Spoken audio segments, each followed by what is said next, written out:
பண்றேன் நான் ஸ்கேன் பண்றேன்னு எல்லாரும் சொல்றீங்க பங்குச்ச. கொடுவை அன்பு. ஹாய் ஃப்ரெண்ட்ஸ், கொடுவை அன்பு இல்ல ஸ்கேமர் அன்பு அப்படின்னு வந்து ரீசெண்டா ரீல்ஸ் வந்து ஒரு ட்ரெண்ட் ஆயிட்டு இருக்கு. என்னன்னு பாத்தீங்கன்னா, ஒரு 15 வயசு சின்ன பையன் வந்து நானும் அந்த ரீல் தான் பார்த்தேன். ரீல பார்த்தா தெரிஞ்சுக்கிட்டு அந்த பையன் வந்து ஒரு 30 லட்சம் ரூபாய் தார் கார், மகேந்திராவோட தார் காரை வந்து வாங்கியிருக்கான் அப்படின்னு தெரிஞ்சு, சரி ஓகே நல்லா கஷ்டப்பட்டிருக்கான் போல, ஏதோ பேரண்ட்ஸ் எல்லாம் சப்போர்ட் பண்ணி சோசியல் மீடியால சப்போர்ட் பண்ணி கார் வாங்கியிருக்கான் போல அப்படின்னு நினைச்சு நானும் கொஞ்சம் பெருமைப்பட்டேன். இந்த வயசுலயே பண்றாடே, நம்ம எல்லாம் வந்து இன்னும் இவ்வளவு வயசு ஆகியுமே நம்மளால எதுவுமே பண்ண முடியலையே அப்படின்னு சொல்லி, சரி ஓகே நல்ல விஷயம் அப்படின்னு பாராட்டினேன்.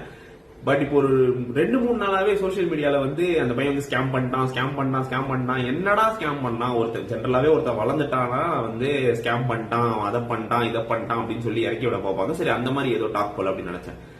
பட் ஒருத்தர் சொன்னா பரவாயில்ல, இது வந்து ஒரு 100 பேர் 150 பேர் வந்து சொல்றான்னு வச்சுக்கோங்களேன், ரிப்பீட்டடா வந்து நான் ஏமாந்துறேன். என்ன ஏமாந்தோம்? 15 வயசு ப்ரமோஷன் போட்டுட்டு இருக்கேன்னா இங்க இருக்க எந்த யூடியூபருமே கேம் ப்ரமோஷன் போடவே இல்லையா?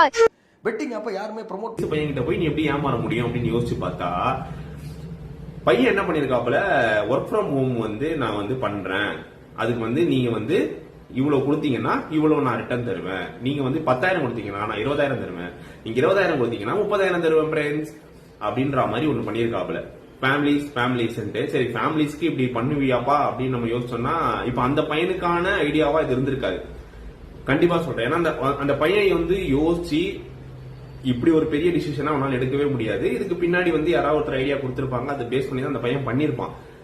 என்னன்னா அப்புறமா பண்ணுங்க, நம்ம மேலேயும் தப்பு இருக்குல்ல. இப்போ ஒரு 15 வயசு பையன் சொல்றான்றதுக்காக நான் போய் கமெண்ட்ல பார்க்கும்போது எல்லாம் பெரியவங்களா இருக்காங்க, அடல்ட்ஸா இருக்காங்க. அது எப்படி நீ ஒரு அடல்ட்டா இருந்துட்டு ஒரு 15 வயசு பையன் சொல்றதை பேஸ் பண்ணி நீ போய் காசு கொடுப்பன்றது எனக்கு புரியல.